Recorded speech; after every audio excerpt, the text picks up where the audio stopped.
ان الحمد للہ نحمده ونستعینه ونستغفره ونعوذ باللہ من شرور انفسنا ومن سیئات اعمالنا من يهده اللہ فلا مضل له ومن يضلل فلا هادی له واشهد ان لا الہ الا اللہ وحدہ لا شریک له واشهد ان محمدا عبدہ ورسولہ اما بعد فان خیر الحدیث کتاب اللہ وخیر الہدی ہدی محمد صلی اللہ علیہ وآلہ وسلم وشر الامور محدثاتها وکل محدثۃ بدعہ وکل بدعۃ ضلالہ وکل ضلالۃ فی النار۔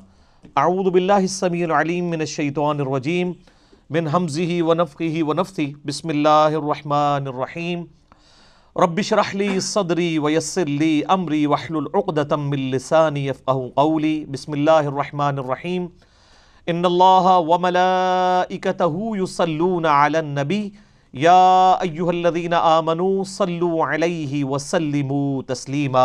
اللہم صل علی محمد وعلی آل محمد کما صلیت علی ابراہیم وعلی آل ابراہیم انک حمید مجید۔ اللہم بارک علی محمد وعلی آل محمد کما بارکت علی ابراہیم وعلی آل ابراہیم انک حمید مجید۔ اللہم ربنا آتنا فی الدنیا حسنۃ وفی الآخرۃ حسنۃ وقنا عذاب النار۔ ربنا آتنا من لدنک رحمۃ وہیئ لنا من امرنا رشدا۔ لا الہ الا انت سبحانک انی کنت من الظالمین۔ حسبنا اللہ ونعم الوکیل ولا حول ولا قوة الا باللہ العلی العظیم۔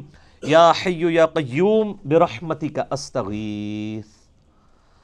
الحمدللہ آج 27 جنوری 2019 کو سنڈے کے دن قرآن کلاس نمبر 311 میں 311 میں انشاءاللہ تعالی ہم سورۃ الرحمن کا بقیہ حصہ کور کریں گے اور کچھ حصہ انشاءاللہ سورۃ الواقعہ کا بھی انشاءاللہ تعالی۔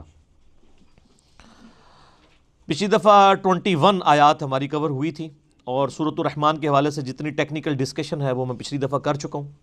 آج اگلی کی آیات کو بغیر کسی تمہید کے لے کے چلتے ہیں۔ اعوذ باللہ من الشیطان الرجیم بسم اللہ الرحمن الرحیم یخرج منہم اللؤلؤ والمرجان۔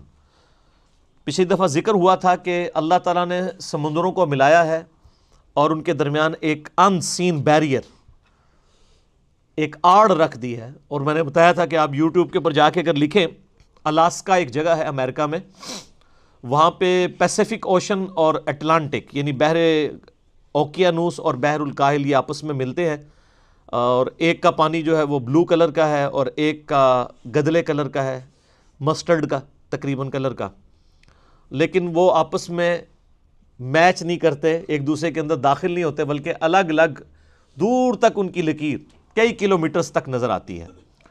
اور اس کے اندر اللہ تعالیٰ کی ایک حکمت ہے، ادھر کی جو مچھلیاں ہیں وہ ایک خاص انوائرمنٹ میں رہ رہی ہیں، وہ اس انوائرمنٹ میں زندہ نہیں رہ سکتی، حالانکہ پانی ہے لیکن ان کی ڈینسٹی کا فرق اللہ نے ایسا رکھ دیا کہ وہ آپس میں مکس نہیں ہوتے۔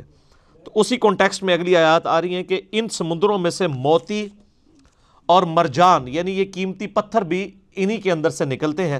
فَبِأَيِّ آلَاءِ رَبِّكُمَا تُكَذِّبَانِ، تو اے جن و انس کے بھاری گروہ، تم اپنے رب کی قدرت کی کون کون سی نشانیوں کو جھٹلاؤ گے۔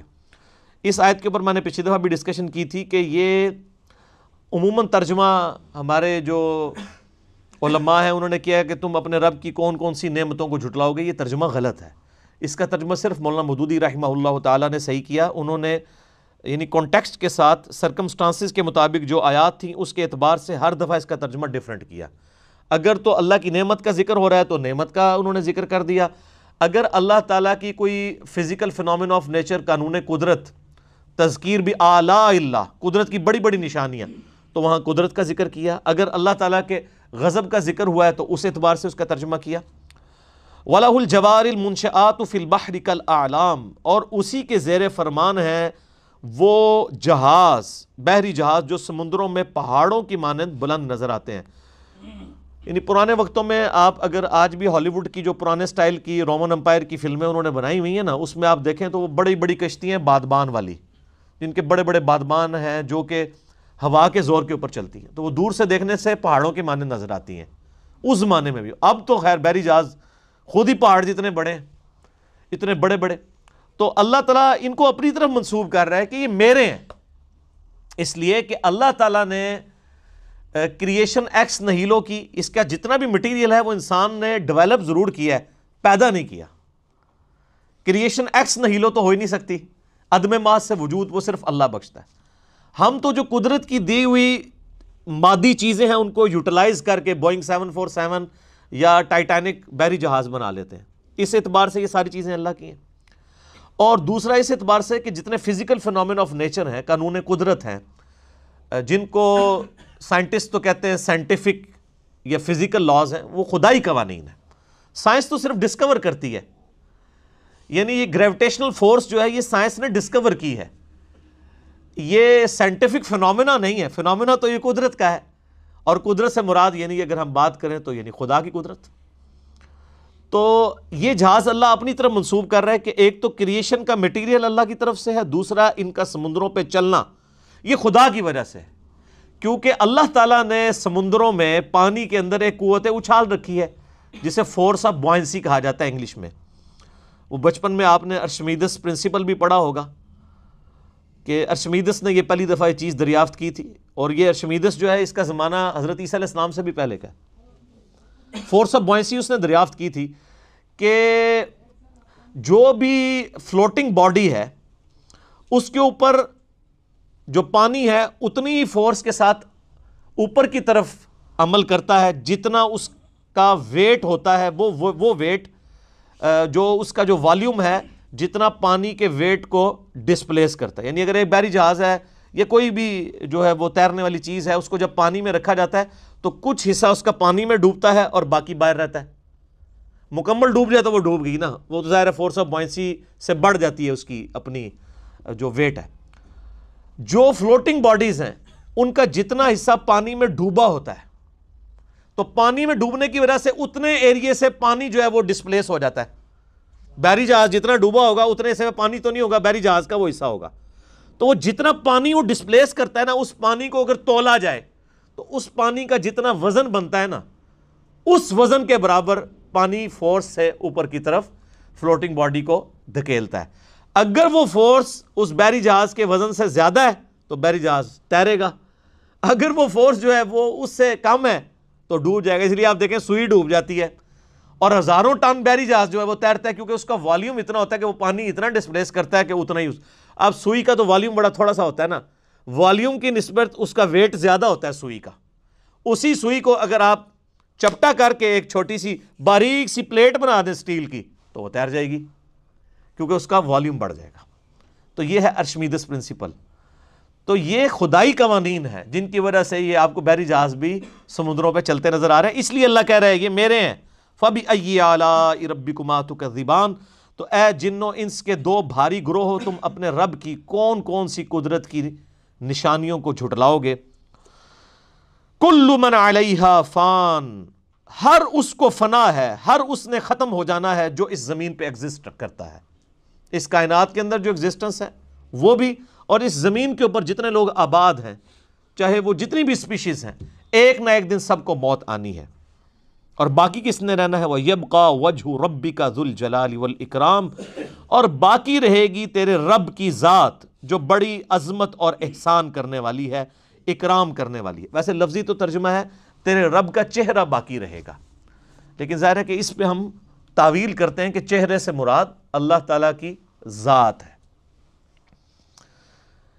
یہاں پر میں یعنی خصوصاً جو سلفی اہل حدیث علماء ہیں وہ عموماً قرآن پاک کی آیات کی جب کسی حوالے سے تعویل کی جاتی ہے تو وہ فوراً یعنی تحریف قرآن کا فتویٰ لگا دیتے ہیں، اور وہ کہتے ہیں کہ جی آپ الفاظ کو انہی الفاظ کے ساتھ لیں، اس کی تعویل نہ کریں۔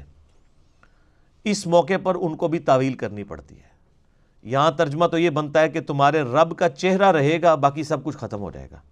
تو قرآن حکیم میں تو اہل حدیث بھی مانتے ہیں، باقی بھی مانتے ہیں کہ اللہ تعالیٰ کے ہاتھوں کا بھی ذکر ہے جیسا کہ اس کی شان کے لائق ہے، اللہ کی آنکھوں کا ذکر ہے جیسا کہ اس کی شان کے لائق ہے، اس کی کوئی تمثیل نہیں۔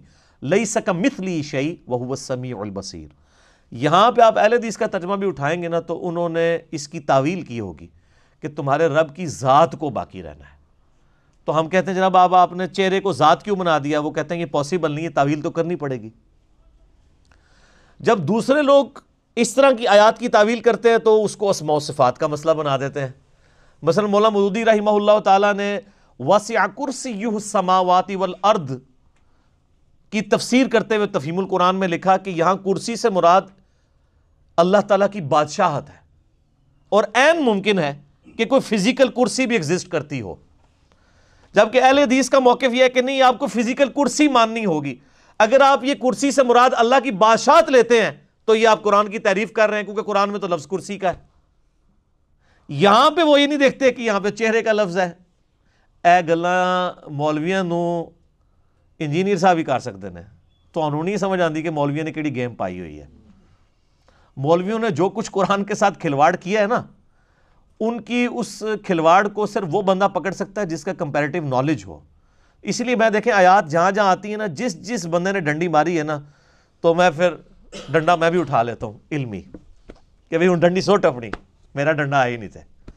تو یہاں پہ انہوں نے بھی تعویل کی ہوئی ہے. اس طرح اور بھی جگہ قرآن پاک میں آتا ہے، سورہ قصص میں آتا ہے کہ ہر چیز فنا ہو جائے گی سوائے رب کے چہرے کے، اور وہ سورہ قصص کی آخری آیات ہیں. وہاں پہ آپ یعنی سعودی عرب کی جو تفسیر پڑھیں گے نا، صلاح الدین یوسف صاحب کی، باقاعدہ انہوں نے لکھا ہے کہ اس آیت کی تعویل کی جائے گی کہ یہاں پہ چہرے سے مراد اللہ کی ذات ہے. یہ لفظ انہوں نے استعمال کیا ہے. اچھا، اسی طریقے سے بخاری مسلم کی حدیث ہے کہ قیامت والے دن 7 لوگوں کو اللہ کا سایہ نصیب ہوگا جس دن اللہ کے سائے کے سوا کسی کا سایہ نہیں ہوگا. وہاں پہ اہل حدیث نے بھی ترجمہ کیا ہوا ہے بریکٹ میں اللہ کے عرش کا سایہ، حالانکہ وہاں تو لفظ ہے اللہ کا سایہ. وہ کہتے ہیں نہیں جی، اللہ کا تو سایہ نہیں ہے نا، اس سے مراد ہے اللہ نے جو سایہ کریٹ کیا ہے اہل جنت کے لیے، اور وہ اس کے عرش کا سایہ ہوگا. اتنی بڑی تعویل. تو یہاں پہ بھی قرآن حکیم میں جہاں کوئی تعویل کرتا ہے وہ نیک نیتی کے ساتھ کرتا ہے. اس کے اوپر جہمیہ کا فتویٰ لگا دینا یا مجسمہ کا فتویٰ لگا دینا حنفیوں کی طرف سے اور سلفیوں کی طرف سے فتویٰ لگا دینا جہمیہ کا، یہ یعنی علمی خیانت ہے. اور یہ وہ بحثیں ہیں جس کے اوپر یعنی پوری امت کے اوائل میں کتنے فرقے ہیں جو آپس میں یعنی لڑتے رہے ہیں اور کس لیول تک یعنی ان کے اندر اختلاف آیا. فَبِأَيِّ آلَاءِ رَبِّكُمَا تُكَذِّبَانِ، تو اے جن و انس کے 2 بھاری گروہ ہو، تم اپنے رب کی کون کون سی نعمتوں کو جھٹلاؤ گے، تم اپنے رب کی کون کون سی قدرت کی نشانیوں کو جھٹلاؤ گے. يَسْأَلُهُ مَن فِي السَّمَاوَاتِ وَالْأَرْضِ، سب زمین و آسمان میں جتنے بھی مخلوقات ہیں وہ اسی کی منگتی ہیں، سب اسی سے مانگتے ہیں، سب اسی سے سوال کرتے ہیں. كُلَّ يَوْمٍ هُوَ فِي شَأْنٍ، اور اس کی شان ہر روز نئے اعتبار سے تجلی فرماتی ہے. ویسے بعض لوگوں نے اس کا ترجمہ کیا ہے کہ اللہ تعالیٰ کو ہر روز کوئی نیا کام ہوتا ہے، تو وہ یہ سمجھتے ہیں شاید ہم بھی دفتر جاتے ہیں تو اللہ تعالیٰ کا بھی کوئی نیا کام ہوتا ہے. یہ نہیں ہے. اس کا جو بالمفہوم ترجمہ ہے کہ اللہ کی شان ہر روز نئے طریقے سے جلوہ نما ہوتی ہے. یعنی آج جس طرح سائنس نے ترقی کی ہے اور جو خدا کا تعارف نیشنل جغرافک نے یا اینیمل پلانٹ نے یا ڈسکوری چینل نے کروایا ہے، وہ ہمارے بزرگوں کو تو اس کا اشر یشیر بھی نہیں پتا تھا.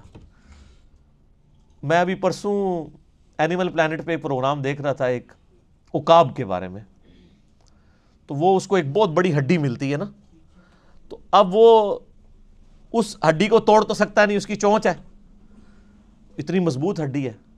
سر آپ حیران ہوں گے، وہ کمنٹیٹر کہتا ہے کہ جی اس کے اندر یہ حص ایوالو ہو گئی ہے. وہ کہتے ہیں نا ایوولوشن ہوئی ہے، وہ تو خدا نے اسے سکھایا نا.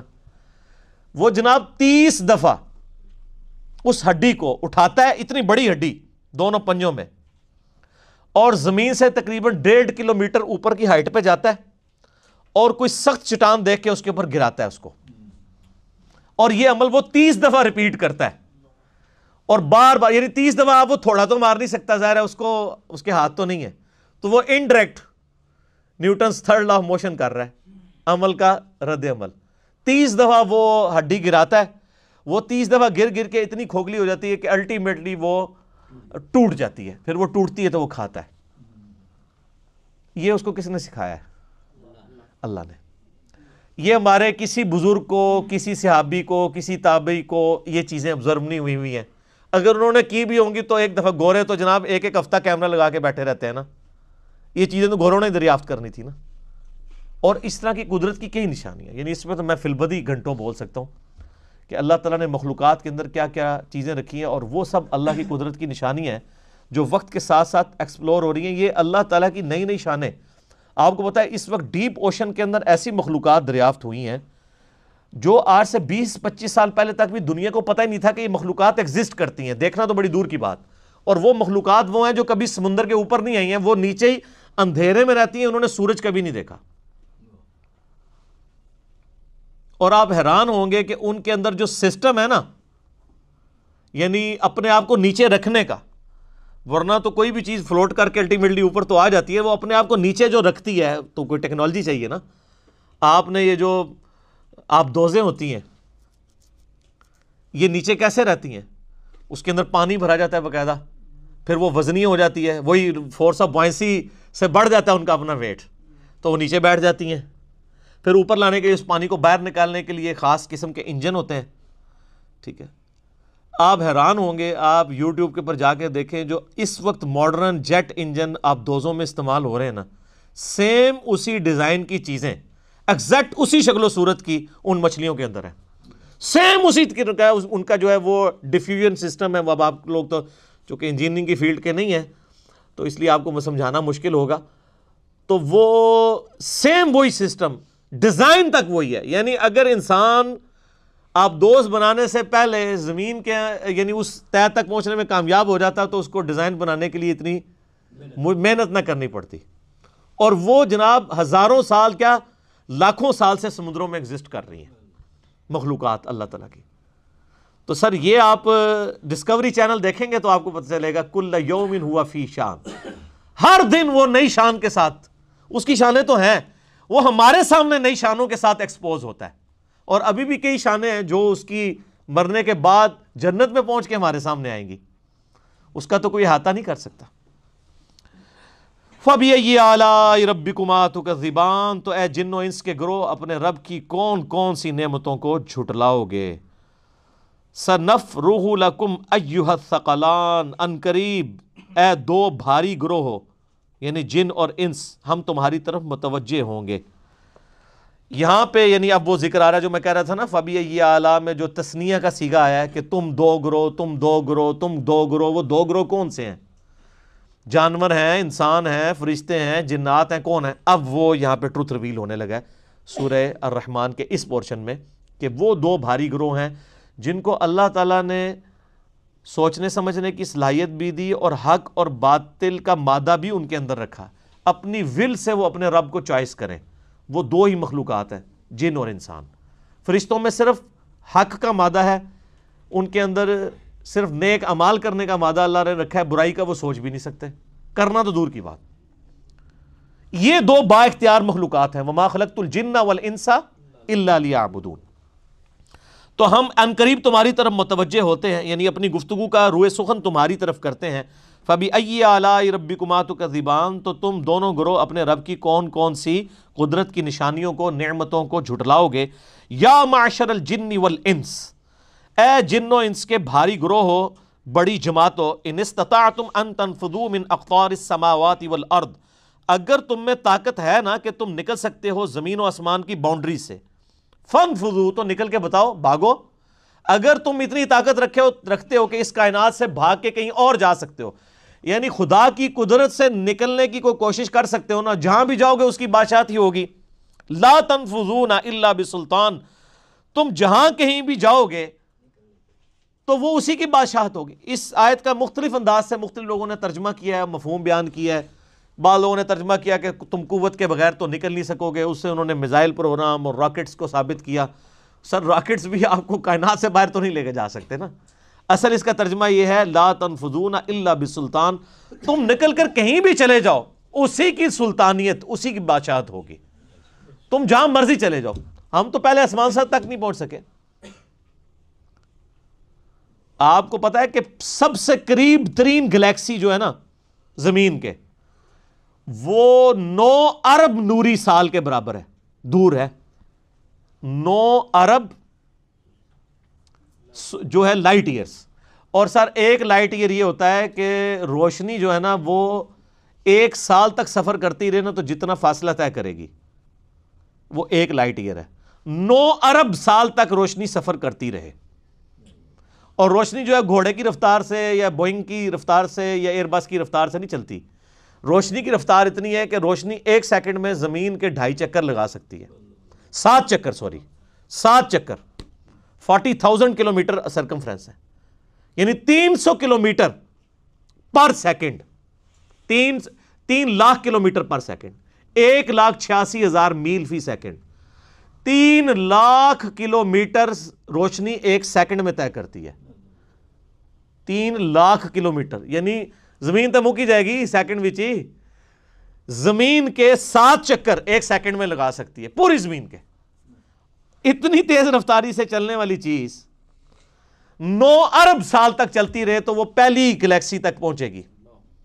اور اس طرح کی 250 ارب گلیکسیز ہیں. اور ارب کا فگر میں نے آپ کو بتایا تھا کہ اگر آپ 24 گھنٹے گنتے رہے نا تو 25 سے 30 سال چاہیے 1 ارب گننے کے لیے. اتنا بڑا فگر ہے. تو اللہ تعالیٰ ماتا نکل کے بتاؤ نا، اللہ کی بادشاہت ہے. فَبِأَيِّ آلَاءِ رَبِّكُمَا تُكَذِّبَانِ، تم اپنے رب کی قدرت کی کون کون سی نشانیوں کو جھٹلاؤ گے. يُرْسَلُ عَلَيْكُمَا شِوَاظٌ مِّن نَارٍ، بھیجا جائے گا تم پر آگ کا شعلہ. وَنُحَاسٌ فَلَا تَنْتَصِرَانِ، اور دھواں، پھر تم بچ کے کہیں نہیں جا سکو گے. اللہ تعالیٰ فرماتا ہے اگر تم اس کائنات سے نکلنے بھی کوشش کرو گے، اللہ کے لیے کوئی مسئلہ ہے؟ ایک آگ کا شعلہ بھیجوں، ایک شہاب ثاقب بھیجوں، تباہ و برباد کر دے ہر چیز. شہاب ثاقب تو بہت بڑی چیز ہے سر. تیز رفتاری سے اڑنے والی چیز کو تو چھوٹی سی چیز بھی ہٹ کر جائے. آپ پتہ ہے پرندوں کی وجہ سے یہ جہاز جو ہے وہ تباہ ہو جاتے ہیں، حالانکہ وہ تو ہارڈ چیز بھی نہیں ہوتی ہے. تو اس کے اوپر ہالی ووڈ نے کئی ایک فلمیں بنائی بھی ہوئی ہیں جن میں وہ یعنی شہاب ثاقب سے دیکھتے ہیں کہ بڑی بڑی انہوں نے جو اسپیس شٹلز لانچ کی ہوئی ہیں، جو انہیں اینیمیٹڈ موویز ہی ہیں اس اعتبار سے، تو وہ فوراً تباہ و برباد ہو جاتی. فَبِأَيِّ آلَاءِ رَبِّكُمَا تُكَذِّبَانِ، تم اپنے رب کی کون کون سی قدرت کی نشانیوں کو جھٹلاؤ گے اے جن و انس کے گروہ. فَإِذَا انشَقَّتِ السَّمَاءُ فَكَانَتْ وَرْدَةً كَالدِّهَانِ، اب قیامت کا ذکر آ رہا ہے کہ پھر جب پھٹ جائے گا آسمان تو سرخ ہو جائے گا جیسا کہ رنگا ہوا سرخ چمڑا ہوتا ہے. فَبِأَيِّ آلَاءِ رَبِّكُمَا تُكَذِّبَانِ فَيَوْمَئِذٍ لَا يُسْأَلُ عَنْ ذَنبِهِ إِنسٌ وَلَا جَانٌ، تو اس دن انسان اور جن سے اس کے گناہ کے بارے میں نہیں پوچھا جائے گا. یعنی گناہ کے بارے میں پوچھنے کی ضرورت ہی نہیں ہوگی، شکلیں بتا رہی ہوں گی. جو سورہ آل عمران میں آتا ہے نا کہ جو نیکوکار ہیں ان کے چہرے روشن ہوں گے اور جو بدکار ہیں ان کے چہرے سیاہ پڑے ہوئے ہوں گے. تو یہ ان معنوں میں ہو رہا ہے. ویسے تو پوچھ گچھ ہوگی، مراد یہ ہے کہ پوچھنے کی ضرورت کوئی نہیں ہوگی، لیکن یہ اللہ تعالیٰ کے عدل کا تقاضا ہے کہ وہ حساب کتاب کرے گا. ادروائز ضرورت نہیں، اس کو تو پتہ ہے کہ کس کو دوزخ میں بھیجنا ہے، بلکہ وہ جس نے خود جانا ہے اس کو بھی پتہ ہے میں نے کیا کرتوت کیے ہوئے. تو وہ اللہ تعالیٰ اس کا ذکر کر رہا ہے کہ کسی انسان کسی جن سے پوچھنے کی ضرورت نہیں ہے. فَبِأَيِّ آلَاءِ رَبِّكُمَا تُكَذِّبَانِ يُعْرَفُ الْمُجْرِمُونَ بِسِيمَاهُمْ، مجرم اپنے چہروں سے ہی پہچان لیے جائیں گے. فَيُقْخَذُ بِالنَّوَاصِي وَالْأَقْدَامِ، تو ان کو پیشانی کے بالوں اور ٹانگوں سے پکڑ کے گھسیٹا جائے گا، پکڑ لیا جائے گا. فَبِأَيِّ آلَاءِ رَبِّكُمَا تُكَذِّبَانِ. اچھا یہ اب میں ترجمہ نہیں کرتا جا رہا، ظاہر ہے کہ میں اتنی دفعہ اس کا ترجمہ کر چکا ہوں کہ یہ آپ نے کانٹیکسٹ میں دیکھ لینا ہے. اگر تو وہ قدرت کی نشانی ہے تو قدرت. اب دیکھیں یہاں پہ تو مجرموں کا ذکر آ رہا ہے اور جہنم کا ذکر آ رہا ہے، تو اس کے بعد فَبِأَيِّ آلَاء کا ترجمہ یہ کرنا تو بیوقوفی ہے نا کہ رب کی کون کون سی نعمتوں کو جھٹلاؤ گے.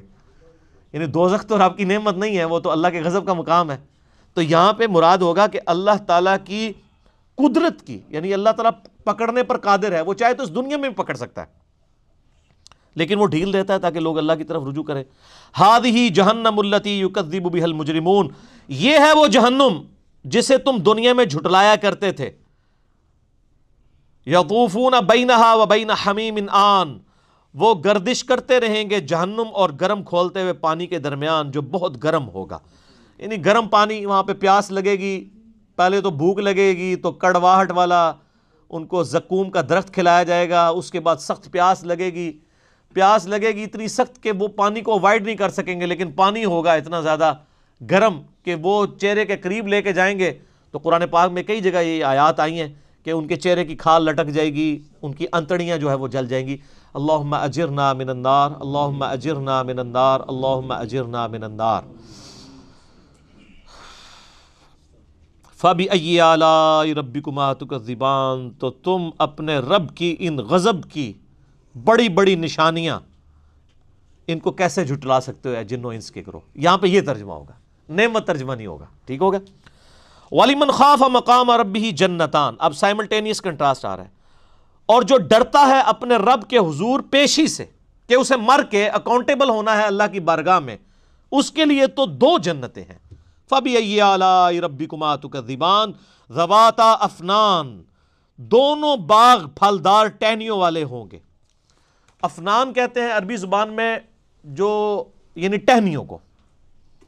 تو یہ جو جنتیوں کے جو ان کو باغات دیے جائیں گے وہ پھلدار درخت ہوں گے ٹہنیوں والے۔ وہ تو پھر صحیح بخاری میں اس کی ڈیٹیل آتی ہے نا کہ جنت میں ایک ایک درخت ایسا ہے کہ اگر ایک گھوڑ سوار 100 سال تک، صحیح بخاری میں آتا ہے 100 سال تک گھوڑے پہ بھاگتا رہے، اس کے سائے سے باہر نہیں نکل سکتا۔ یہ جناب سائز ہے ایک درخت کا، سر ایک درخت کا، تو کائنات پھر کتنی بڑی ہے۔ بخاری مسلم میں آتا ہے جو سب سے آخر میں جنت میں جائے گا نا دوزخ سے نکال کے، وہ سب سے ادنا درجے کا جنتی ہوگا، لاکھوں کروڑوں سال دوزخ میں جلے گا، جب اس کے سارے گناہ دھل جائیں گے دوزخ کے عذاب کے عوض، اور بس اس کے پلے صرف یہ نیکی ہوگی، اس نے زندگی میں ایک دفعہ لا الہ الا اللہ کہا ہوگا، بس یہ کلمہ اس نے پڑھ لیا ہوگا، لا الہ الا اللہ محمد رسول اللہ، یا اپنے بھی وقت کے پیغمبر پہ جو اپنے زمانے میں امتوں کے تھے ان پہ ایمان لائے ہوں گے۔ تو جیسے ہی اس کو بخاری مسلم کے الفاظ ہیں دوزخ سے نکالا جائے گا، اللہ تعالیٰ فرمائے گا ہاں بھئی تیرے لیے زمین سے 10 گنا بڑی جنت۔ تو کہے گا یا اللہ تو خدا ہو کے میرے ساتھ مذاق کرتا ہے۔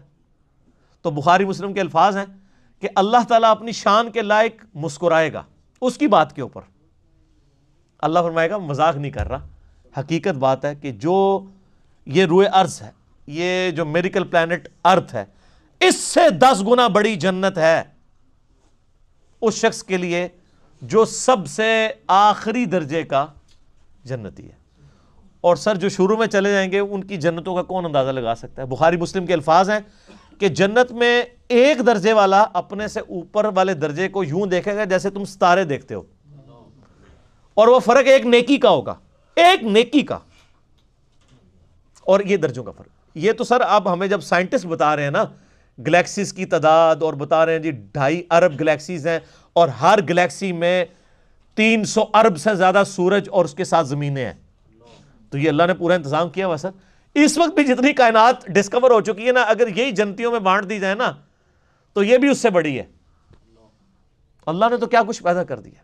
اسی لیے قرآن حکیم میں آتا ہے نا کہ تمہارے رب کے لشکروں کو کوئی نہیں جانتا اس کے سوا۔ ہم تو یعنی مخلوقات کا احاطہ کر ہی نہیں سکتے جو کچھ اللہ نے پیدا فرما دیا۔ تو اللہ تعالیٰ ہمارا ہے کہ ٹہنیوں والے درخت ہوں گے ان جنتوں کے۔ فَبِأَيِّ آلَاءِ رَبِّكُمَا تُكَذِّبَانِ فِيهِمَا عَيْنَانِ تَجْرِيَانِ، ان باغوں میں 2 چشمے جاری ہوں گے۔ فَبِأَيِّ آلَاءِ رَبِّكُمَا تُكَذِّبَانِ فِيهِمَا مِن كُلِّ فَاكِهَةٍ زَوْجَانِ، اور ان باغوں میں ہر طرح کے میووں کی بھی 2 قسمیں ہوں گی، ہر میوے کی 2 قسمیں ہوں گی۔ اللہ اکبر۔ فَبِأَيِّ آلَاءِ رَبِّكُمَا تُكَذِّبَانِ مُتَّكِئِينَ عَلَى فُرُشٍ بَطَائِنُهَا مِنْ اِسْتَبْرَقٍ، جو جنتی ہیں وہ تکیہ لگائے بیٹھے ہوں گے بستروں پر جن کے استر جو ہیں وہ گاڑے ریشم کے ہوں گے۔ وَجَنَ الْجَنَّتَيْنِ دَانٍ، اور دونوں باغوں کا پھل نیچا جھکا ہوگا۔ یہ نہیں ہے کہ جناب آپ وہ درخت اتنے بڑے بڑے ہیں تو جناب آپ کو کوئی سیڑھی لگا کے یا کسی ڈرون میں بیٹھ کے جانا پڑے، نہیں، ٹہنی لٹک رہی ہوں گی، بلکہ اشارہ کریں گے تو ٹہنی اپنے پاس آ جائے گی اور آپ اس کو پھل کے توڑ کے کھائیں گے، کیونکہ جنت کو تو فنا نہیں ہے، آپ کے توڑ کے ختم ہوگا ایک اور وہاں پہ لگ جائے گا۔ جنت میں کوئی چیز ختم نہیں ہونی سر، جتنا مرضی کھاؤ پیو، ختم کوئی چیز نہیں ہونی، جو آپ کھائیں گے نا آپ۔ اچھا، اور آپ کو بھی تکلیف سے آزاد کر دیا ہے، کوئی پیشاب نہیں ہے، کوئی پخانہ نہیں ہے۔ بخاری مسلم کے الفاظ ہیں ایک خوشبودار ڈکار آئے گی سب کچھ ہضم، اور کوئی قبض والا معاملہ نہیں ہوگا، کوئی پیٹ خراب ہونے والا نہیں ہوگا۔ وہاں اپنے آپ لذت کے لیے کھائیں گے اور بھوک بھی نہیں ہوگی، بھوک کے بغیر بھی لذت کی وجہ سے آپ کھانا کھائیں گے، اور لذت کی وجہ سے آپ جتنا مرضی، یہاں پہ بھی لوگ بھوک کے بغیر لذت کے لیے کتنا کچھ کھا جاتے ہیں، کہتے ہیں میں تو انہیں کھانا کھا کے آیا تو رکھو تو پھر 2 پلیٹیں کھا جاتے ہیں. ٹھیک ہے، ادھر بھی اتنے لوگ موجود ہیں، بعض میں جو کچھ بھی بیچاروں کے ساتھ ہوتا رہے تو وہ ایک علیحدہ بات ہے، لیکن وہاں پہ یہ کچھ نہیں ہوگا. بخاری مسلم کی یہ تمام احادیث جو جنت کے ٹاپک پہ ہیں، ان کو اگر آپ نے ایک جگہ کمبائنڈ فارم میں دیکھنا ہے تو مشکات المصابیح کی 3 جلد میں، جس کو میں نے انسائکلوپیڈیا آف حدیث ڈکلیئر کیا ہے، یعنی اہل سنت کی مین سٹریم کی 13 کتابوں کا یہ مجموعہ ہے، اس کی 3 جلد میں آپ جا کے جنت کا چیپٹر کھول کے پڑھ لیں، آپ کو تمام چیزیں ایک جگہ مل جائیں گی. اور اگر آپ نے ان کو مزے لے لے کے سننا ہے تو آپ طارق جمیل صاحب کے لیکچر دیکھیں، میرے اندر اہلیت نہیں ہے اس کو بیان کرنے کی. اچھا جی، فَبِأَيِّ آلَاءِ رَبِّكُمَا تُكَذِّبَانِ فِيهِنَّ قَاصِرَاتُ الطَّرْفِ لَمْ يَطْمِثُهُنَّ إِنسٌ قَبْلَهُمْ وَلَا جَانٌ. ان جنتوں میں نیچی نگاہوں والی حوریں ہوں گی جن کو نہ کسی انسان نے چھوا ہوگا نہ کسی جن نے اس سے قبل. اچھا، ان آیات سے اب یہ بھی پتہ چل گیا کہ جنوں کے لیے بھی ایک جنت ہے اور انسانوں کے لیے بھی جنت ہے. جنوں کے لیے ظاہر ہے ان کی ریکوائرمنٹس اپنی ہیں، آپ کو پتہ ہے، صحیح بخاری میں آتا ہے، صحیح مسلم کے اندر کہ نبی علیہ السلام نے منع کیا ہے کہ آپ گوبر یا ہڈی کے ساتھ استنجا نہ کریں، کیونکہ جنوں کی خوراک ہے اس کے اندر. ہماری خوراک تو گوبر یا ہڈی کے اندر نہیں اللہ نے رکھی ہوئی ہے. تو جنوں کی آرائش کا، ان کی جو خواہشات کا سامان الگ سے ہے، ان کی جنت الگ ہے، انسانوں کی جنت الگ ہے، لیکن ان کے لیے اپنی جنیاں ہوں گی، تواڈے سے تواڈیاں جنیاں ہوں گیاں. ٹھیک ہے، وہاں لیکن جنیاں نہیں ہوں گی، وہاں پہ بڑی شریف قسم کی بیویاں ہوں گی. جی، فَبِأَيِّ آلَاءِ رَبِّكُمَا تُكَذِّبَانِ كَأَنَّهُنَّ الْيَاقُوتُ وَالْمَرْجَانُ. اور یہ جنتی عورتیں ایسی ہوں گی گویا یاقوت اور مرجان ہے. وہ تو صحیح بخاری میں آتا ہے کہ وہ یعنی ایسی ٹرانسپیرنٹ حوریں ہوں گی کہ ان کی جو پنڈلیاں ہیں، پنڈلیوں کے پیچھے ہڈیوں میں جو گودا ہے نا، وہ بھی ٹرانسپیرنٹ نظر آ رہا ہوگا. ٹھیک ہے، یہاں پہ تو خیر ان چیزوں میں شاید کوئی اتنی اٹریکشن نہ ہو کہ کوئی شیشے کی کوئی حور بن کے سامنے آ جائے. وہاں کی ریکوائرمنٹس ڈیفرنٹ ہیں، وہاں کے لیے وہاں جا کے پتہ چلے گا. فَبِأَيِّ آلَاءِ رَبِّكُمَا تُكَذِّبَانِ هَلْ جَزَاءُ الْإِحْسَانِ إِلَّا الْإِحْسَانُ. احسان کا بدلہ بجز احسان کے کیا کچھ اور بھی ہو سکتا ہے؟ ہائے ہائے ہائے، یہ اللہ ہی کا ہی فضل ہے. سر اس آیت کا جو سوز و گداز ہے نا، وہ ایک عربی سمجھ سکتا ہے. اللہ تعالیٰ فرماتا ہے کہ جس نے زندگی میرے لیے گزاری، جس نے میرے لیے دنیا میں تکلیفیں اٹھائیں، حلال و حرام کی تمیز کی، روکھی سوکھی کھا لی، میری وجہ سے اسے دنیا میں نمازوں کی مشقت اٹھانی پڑی، روزوں کی مشقت اٹھانی پڑی، جس نے اتنا احسان کیا ہے، اللہ پہ تو نہیں کیا لیکن اللہ تعالیٰ قدردان ہے. اللہ فرماتا ہے جس نے اس طرح کا احسان کیا ہو تو کیا اس کا بدلہ میری طرف سے احسان کے علاوہ کچھ اور ہو سکتا ہے کہ میں بھی اس کے ساتھ ویسے ہی احسان کروں؟ حالانکہ ہم نے اللہ پہ نہیں احسان کیا ہوا، لیکن یہ اللہ تعالیٰ کی قدر شناسی ہے کہ وہ قدر کرتا ہے انسان کی، کہ بتاؤ اس احسان کا، اس نیکوکاری کا بدلہ کیا نیکوکاری کے علاوہ کچھ ہو سکتا ہے؟ جو تم نے نیکوکاری کی تو میں تمہارے ساتھ وہی نیکوکاری کروں گا، یعنی مراد یہ کہ جنت دوں گا. فَبِأَيِّ آلَاءِ رَبِّكُمَا تُكَذِّبَانِ. تو اے جنوں انس کے گروہ، تم اپنے رب کی کون کون سی نعمتوں کو جھٹلاؤ گے. وَمِن دُونِهِمَا جَنَّتَانِ. ان 2 جنتوں کے علاوہ اور 2 جنتیں بھی تمہیں ملیں گی. فَبِأَيِّ آلَاءِ رَبِّكُمَا تُكَذِّبَانِ مُدْهَامَّتَانِ. 2 نہایت سرسبز اور شاداب گھنی قسم کی جنتیں، یعنی جہاں پہ گھنے قسم کے درخت ہوں گے.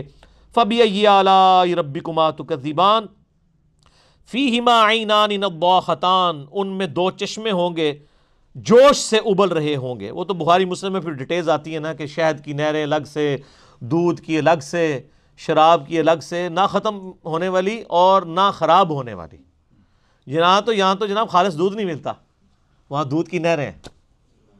ٹھیک ہے جی، خالص شہد نہیں ملتا، وہاں پہ شہد کی نہریں ہیں اور خراب بھی نہیں ہوں گی. فَبِأَيِّ آلَاءِ رَبِّكُمَا تُكَذِّبَانِ فِيهِمَا فَاكِهَةٌ وَنَخْلٌ وَرُمَّانٌ. اور اس میں میوے ہوں گے اور کھجوریں اور انار ہوں گے. فَبِأَيِّ آلَاءِ رَبِّكُمَا تُكَذِّبَانِ. تو اے جنوں انس کے گروہ، تم اپنے رب کی کون کون سی نعمتوں کو جھٹلاؤ گے. فِيهِنَّ خَيْرَاتٌ حِسَانٌ. اور ان جنتوں میں اچھی سیرت والی اور اچھی صورت والی عورتیں ہوں گی، یعنی حوریں. فَبِأَيِّ آلَاءِ رَبِّكُمَا تُكَذِّبَانِ حُورٌ مَقْصُورَاتٌ فِي الْخِيَامِ. یہ اب حور کا لفظ بھی آ گیا. یہ حوریں ہوں گی جو پردہ دار خیموں میں ہوں گی. عرب کے لوگ یعنی ان میں یہ والا کم از کم ٹرینڈ تھا پردے کے حوالے سے کہ یعنی وہ ایسی عورتیں جو گھر سے باہر نہیں نکلتی تھیں اور پردہ نشین ہوتی تھی، کنواریاں تھیں، وہ ان کو لائک کرتے تھے. یہاں بھی بدماش بھی کہتا ہے جی میری بیوی جو ہے وہ پردے والی ہونی چاہیے. یہ اللہ نے انسٹنکٹ میں ڈال دیا ہوا ہے. تو اسی کی مثال اللہ تعالیٰ نے دی ہے کہ وہ جنت میں ایسی حوریں ہوں گی، اور پہلے بھی ذکر ہو چکا فَبِأَيِّ آلَاءِ رَبِّكُمَا تُكَذِّبَانِ لَمْ يَطْمِثْهُنَّ إِنسٌ قَبْلَهُمْ وَلَا جَانٌ. ان حوروں کو اس سے پہلے نہ انسان نے چھوا ہوگا نہ کسی جن نے. اچھا، اس کے اوپر ایک عموماً سوال بھی ہوتا ہے. میرا یوٹیوب پہ ایک کلپ بھی آپ دیکھ لیں کہ جنت میں عورتوں کو کیا ملے گا. بعض لوگ پوچھ رہے ہوتے ہیں کہ جی مردوں کو تو حوریں ملیں گی، تو جنت میں عورتوں کو کیا ملے گا. تو میں نے اس کے اوپر پوری ڈیٹیل ڈسکشن کی تھی کہ قرآن حکیم میں اللہ تعالیٰ نے جا بجا اس چیز کا ذکر کیا ہے کہ جنت میں ہر وہ چیز ہے جس کی تم خواہش کرو گے. اب خواہش ہر انسان کی ڈیفرنٹ ہے، لیکن انسان کی جو خواہش ہے وہ اپنی انسٹنکٹ سے باہر نہیں ہو سکتی جو اللہ نے اس کی انسٹنکٹ بنا دی ہے. یعنی انسان اگر جنت میں جا کے یہ کہ جی میں نے جو ہے وہ کچا قیمہ کھانا ہے، اب دنیا میں شاید کوئی ایک آدھ بندہ ہی ہو جو کچا قیمہ کھانا پسند کرتا ہے، تو اب آپ اس کو ایک کو لے کے تو نہیں کہہ سکتے کہ جنت کی نعمتیں جو ہیں وہ اس اعتبار سے جنت میں وہی انہی نعمتوں کی لالچ دلائی گئی ہے جو ایک بندے کی انسٹنکٹ میں. رہا معاملہ عورتوں کا، تو میں نے اس میں بھی بتایا تھا کہ اللہ تعالیٰ نے یعنی کچھ اپنے رولز اور ریگولیشنز بنائے ہوئے ہیں. جنت میں اللہ تعالیٰ نے یعنی مردوں کے لیے، میلز کے لیے فیمیل حوریں رکھی ہوئی ہیں، لیکن قرآن و سنت اس حوالے سے کوئی ڈسکشن نہیں کرتا کہ فیمیلز کے لیے بھی کوئی میل رکھے ہوئے ہیں. ایسا نہیں ہے.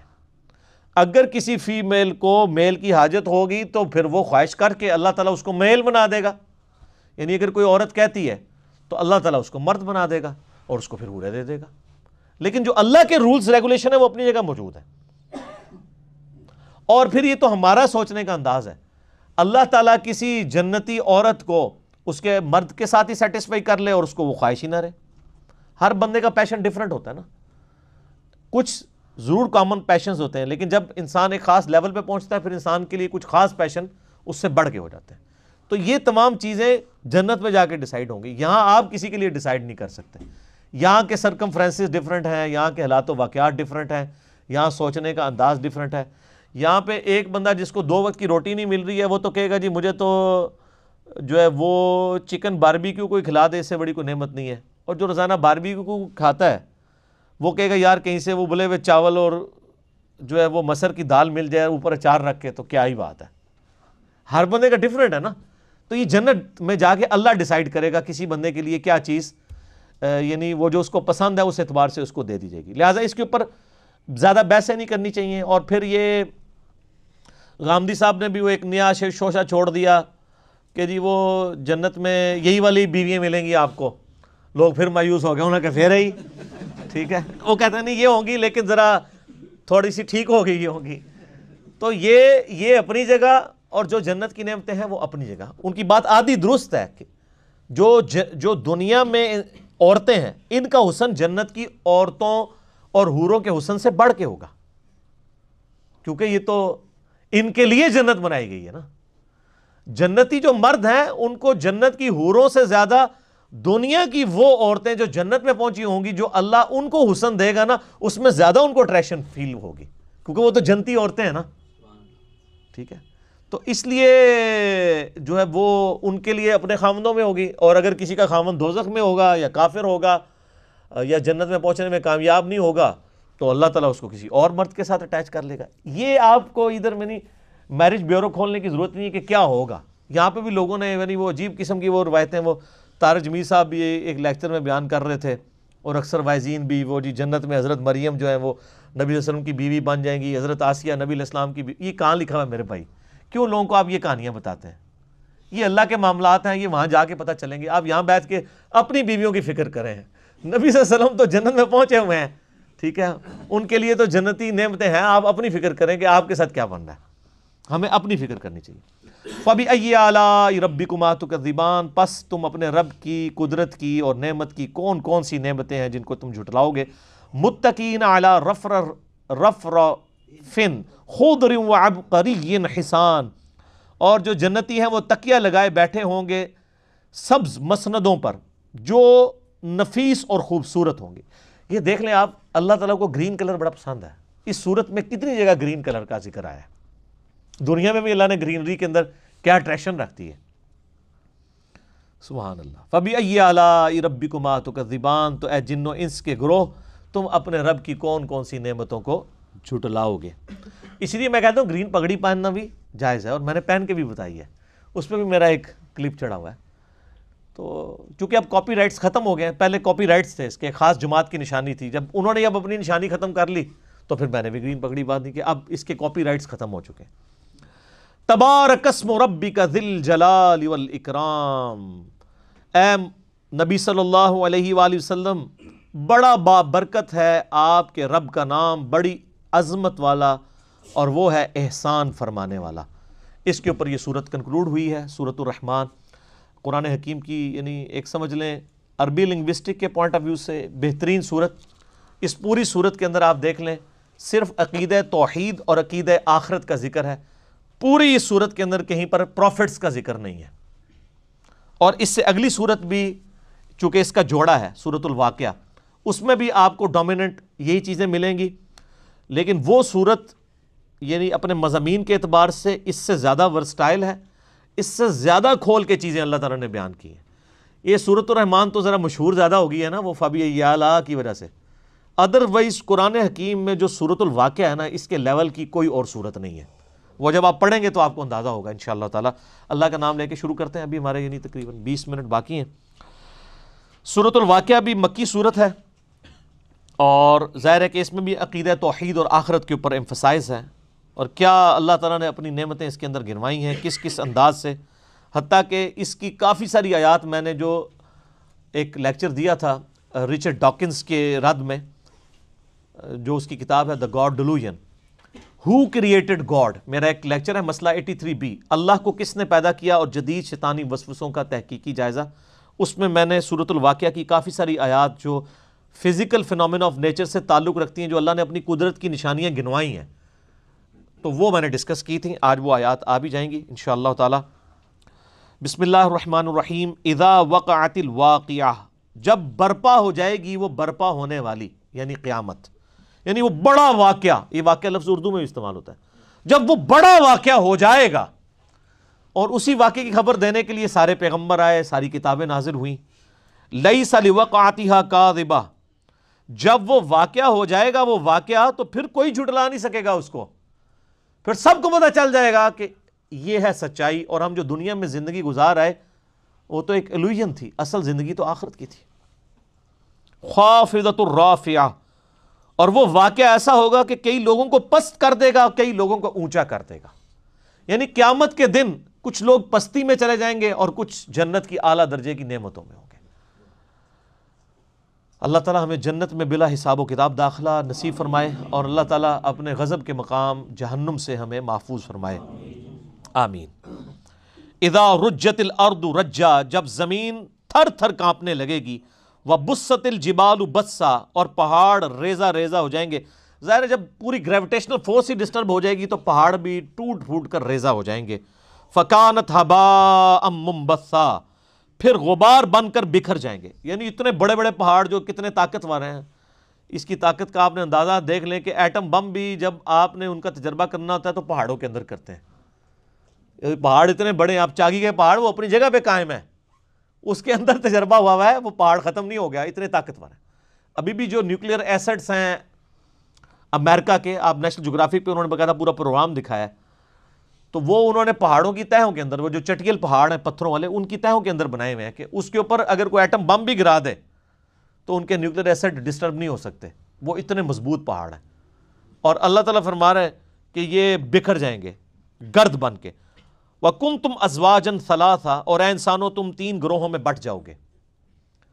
قیامت والے دن 3 قسم کے لوگ ہوں گے، دنیا میں ویسے 3 قسم کے لوگ ہوتے ہیں، کافر، منافق اور مؤمن۔ قیامت والے دن بھی 3 گروہ ہوں گے. ایک ہوں گے اعلیٰ درجے کے جنتی، سابقون الاولون، انبیاء ہو گئے، ان کے ساتھی ہو گئے، اور قیامت تک آنے والے جو آپ سمجھ لیں ایلیٹ درجے کے مسلمان ہیں، جس طرح کہ امام بخاری، امام مسلم، یہ لوگ. دوسرے عام جنتی، اور تیسرے دوزخی. اب وہ تینوں گروہوں کا الگ الگ ذکر ہے. وَكُنْتُمْ أَزْوَاجًا ثَلَاثًا، اے انسانوں تم 3 گروہوں میں بٹ جاؤ گے، اور جنات بھی اس میں شامل ہیں. فَأَصْحَابُ الْمَيْمَنَةِ مَا أَصْحَابُ الْمَيْمَنَةِ، تو جو دائیں ہاتھ والے ہوں گے، جو میمانہ کا ترجمہ ہو سکتا ہے برکت والے، جو جنتی لوگ ہوں گے، عام درجے کے جو جنتی ہوں گے، تم کیا جانو ان جنتیوں کا مقام. وَأَصْحَابُ الْمَشْأَمَةِ مَا أَصْحَابُ الْمَشْأَمَةِ، اور جو بائیں ہاتھ والے ہیں، جو بدقسمت لوگ ہیں، جو دوزخی ہیں، تم کیا جانو کہ ان کے ساتھ کیا ہونے والا ہے. وَالسَّابِقُونَ السَّابِقُونَ، اور جو سب پر بازی لے گئے، اعلیٰ درجے کے جنتی، صدیقین، انبیاء اور صالحین جو اوپر درجے کے، اولئک المقربون، وہ تو بہت بڑے مقرب بارگاہ. اچھا، اللہ تعالیٰ نے ان کا نام کیا لیا؟ والسابقون السابقون. اور تیسرا گروہ جو آگے رہنے والے ہیں، وہ آگے ہی ہوں گے وہاں بھی، ٹھیک ہے، وہ وہاں پہ بھی آگے ہی ہوں گے. اولئک المقربون، وہ ہوں گے اللہ کے خاص مقرب. فی جنات النعیم، عیش و سرور کے باغات میں. ثلۃ من الاولین وقلیل من الآخرین، یہ تعداد میں بہت زیادہ ہوں گے جو لوگ گزر چکے ان میں سے، اور تعداد میں بہت تھوڑے ہوں گے جو لوگ بعد میں آنے والے ہیں، یعنی تسی میں، ان میں سے بڑے تھوڑے ہوں گے وہ. ثلۃ من الاولین، اولین جو شروع کے لوگ ہیں ان میں تو بہت سے ہوں گے، لیکن بعد والوں میں تھوڑے ہوں گے جو تیسرے درجے کے، جو جن کا ذکر ہوا ہے نا، جو سابقون ہیں. جنتی تو دونوں طرف آئیں گے، قرآن میں آگے آیا جائے گا. جنتی ہیں وہ جو فوت ہو چکے، ان میں سے بھی بہت ہوں گے، آنے والوں میں سے. لیکن جو اعلیٰ درجے کے جنتی ہیں وہ تو پھر بخاری مسلم کی حدیث ہے، سب سے بہتر زمانہ میرا، پھر میرے صحابہ کا، پھر تابعین، پھر تبع تابعین. اس وقت زیادہ یعنی تعداد میں لوگ تھے جو اعلیٰ درجے کے مسلمان تھے. اور یہ صرف ہماری امت کے لیے نہیں ہے، باقی امتوں میں بھی، یعنی باقی پیغمبروں کی امتوں میں بھی جو ان کے اصحاب تھے وہ اعلیٰ درجے والے زیادہ ہوں گے، اور بعد میں ان کے فالوورز میں سے اعلیٰ درجے والے کم ہوں گے. اور یہ ہمارے اوپر بھی اپلائی ہوتا ہے. علی سرر موضونہ، اب یہ دیکھیں ذرا، یہ جو اعلیٰ درجے کے جنتی ہیں ان کی شان سب سے پہلے اللہ بیان کر رہا ہے. 3 گروہ بنا دیے نا، جنتی، دوزخی اور اعلیٰ درجے کے جنتی، انبیاء اور نیکوکار. پہلے اللہ تعالیٰ ان کی جنت کا ذکر کر رہا ہے کہ وہ کس لیول کی جنت میں ہوں گے. علی سرر موضونہ، وہ ان پلنگوں پر ہوں گے، ان بستروں پر، تختوں پر جو سونے کی تاروں سے بنے ہوئے ہوں گے. متقین علیہا متقابلین، تکیہ لگائے بیٹھے ہوں گے آمنے سامنے. یطوف علیہم ولدان مخلدون، ان کے ارد گرد نوجوان لڑکے ایک جیسے رہنے والے، وہ ان کے خدمتگار ہوں گے. یہاں پہ تو کوئی چھوٹا بچہ گھر میں پالتا ہے نا اس کام کے لیے کہ جی وہ گھر کے کام کاج کرے گا، پھر وہ بڑا ہو جاتا ہے، اس کی شادی کرنے پڑ جاتی ہے، پھر نواں بچہ رکھنا پڑتا ہے. او تھے کوئی مصیبت نہیں سر، چھوٹے بچے خدمتگار ملیں گے اور نہ تھکیں گے نہ بڑے ہوں گے کہ آپ کو شادی کی ٹینشن ہو ان کی. وہ اللہ تعالیٰ ہمارے ہمیشہ ایک جیسی عمر کے رہیں گے. بِأَكْوَابٍ وَأَبَارِيقٍ وَكَأْسٍ مِّن مَّعِينٍ، ان کے ہاتھوں میں پیالے ہوں گے اور پاکیزہ شراب کے چھلکتے ہوئے جام ہوں گے جو وہ پیش کریں گے. لا يصدعون عنها ولا ينزفون، اور وہ شراب ایسی ہوگی جس کو پی کے نہ تو سر درد ہوگا نہ انسان مدہوش ہوگا. وفاکہۃ مما یتخیرون، اور ایسے میوے پیش کریں گے جو جنتیوں کو پسند ہوں گے. یہاں تو پسند کی چیز ملتی نہیں سر، باہر کے ملکوں میں چلی جاتی ہے. آپ دیکھیں پاکستان کے جو آم ہیں باہر کے ملکوں میں کتنے مہنگے وہ بکتے ہیں. یہاں تو یعنی اس لیول کے آم ہمیں ملک کے اندر اویلیبل نہیں ہوتے، کیونکہ باہر ذرا ان کو اچھی رقم مل جاتی ہے. تو وہاں پہ ایسی ہوں گی جو تم پسند کرو گے، وہ ہر قسم کے میوے تمہیں ملیں گے. وَلَحْمِ طَيْرٍ مِّمَّا يَشْتَهُونَ، اور پرندوں کا گوشت ہوگا جس کو وہ رغبت کے ساتھ کھائیں گے. وَحُورٌ عِین، اور خوبصورت موٹی آنکھوں والی حوریں. کَأَمْثَالِ اللُّؤْلُؤِ الْمَكْنُونِ، وہ حوریں ایسی ہوں گی گویا کہ موتیوں کی مانند ہیں جو چھپا کر رکھے گئے ہوں. سر ہر جنت یہاں پہ بھی یعنی جو نیکوکار مرد ہیں ان کی خواہش ہوتی ہے کہ ہماری بیوی کو کوئی نہ دیکھے، اور وہاں پہ وہ عورتیں ملنی ہیں کہ جن کو جس جنتی کے لیے جو حور اللہ تعالیٰ نے رکھی ہوئی ہے نا، اس حور نے پہلا مرد جو دیکھنا ہے نا وہ اپنے خاوند کو ہی دیکھنا ہے. اچھا، اور اس سے بڑھ کر اس کے اندر یہ حس بھی نہیں ہوگی کہ وہ کسی اور مرد کی طرف اٹریکٹ بھی کرے. اللہ نے اس کی پروگرامنگ یہ کی ہے کہ وہ جس کے لیے ہے نا اس کو اسی مرد میں اٹریکشن فیل ہوگی، اور اس کے لیے باقی ایسے ہی ہیں جیسے جانور ہے. ہمارے لیے کیا ایک یعنی مرد کو کسی جانور میں تو کوئی اٹریکشن نہیں ہوگی، یا ایک زرافے کو جو ہے وہ ہاتھی کی فیمیل میں تو کوئی دلچسپی نہیں ہوگی. تو یعنی جیسے سپیشیز کی ایک دوسرے میں دلچسپی نہیں ہے نا، اس لیول تک ایک سپیشیز کا ہونے کے باوجود جو حور جس کے لیے ڈیڈیکیٹڈ ہے وہ اسی مرد کو پہلی دفعہ دیکھے گی اور مرد اس کو پہلی دفعہ دیکھے گا، وہ اسی کے ساتھ اٹیچ ہوگی. سر اس طرح کی عورتیں دنیا میں تو نہیں آپ کو مل سکتی. لہذا جن کی شادیاں نہیں ہوئی نا تو جنت کی اب تیاری کریں. ٹھیک ہو گیا؟ اللہ. کئی لوگ ای میل کرتے ہیں جی شادی نہیں ہو رہی، میں کہتا ہوں جنت کی تیاری کریں جی انشاءاللہ تعالی. تو اللہ تعالیٰ فرماتا ہے کہ وہ چھپائے ہوئے موتی جزاء بما کانوا یعملون، یہ اجر ہوگا ان کی نیکیوں کا جو دنیا میں کرتے تھے. نیکیوں کے بدلے ملنا ہے سر، یہ جو کچھ ہے تیرے محبوب کی امت سے ہے نہیں، نیکیاں بھی ساتھ ہوں.